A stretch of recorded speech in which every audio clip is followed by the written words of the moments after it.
time. And mostly this has been written in the wee small hours of the morning, because that was about the only time I could guarantee to myself where I wouldn't get disturbed. So, Village Witch is not a title that I would have naturally chosen for myself.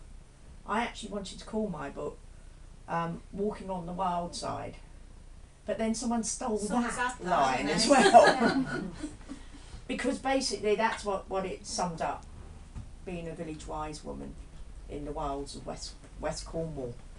Because it's not a doddle, it's not something that you just kind of take on because you think, I can't think of anything better to do with my life.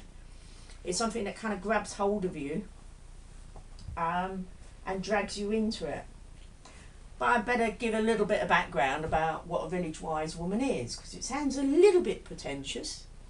Wise woman? What makes you so wise?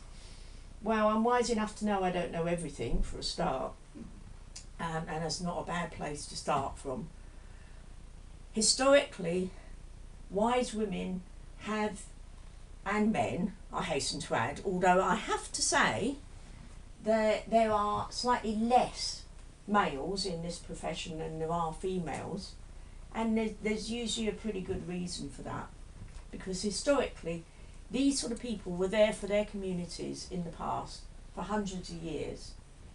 I believe they started off in tribal communities, and then subsequently as civilization grew into larger communities, they were there within the villages, and then the towns, and eventually I would imagine there are some in the cities nowadays, although that would not suit me. I'm certainly not a city girl.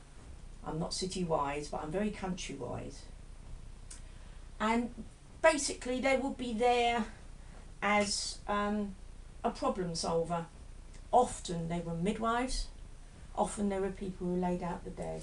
So they're beginning the people's lives, and they were there at the end of the lives. So they were there for the whole cycle of the village life. And I say village because I'm a village wise woman, so I'll stick with what I know. Nowadays I have to turn my hand to being a village wise woman for an awful lot of people due to the lack of, or the loss of, community in a lot of other places, which is one of the sadder components of how our society is going. We seem to be growing more and more apart rather than more and more together, even though we have things like social networks that are supposed to bring us together.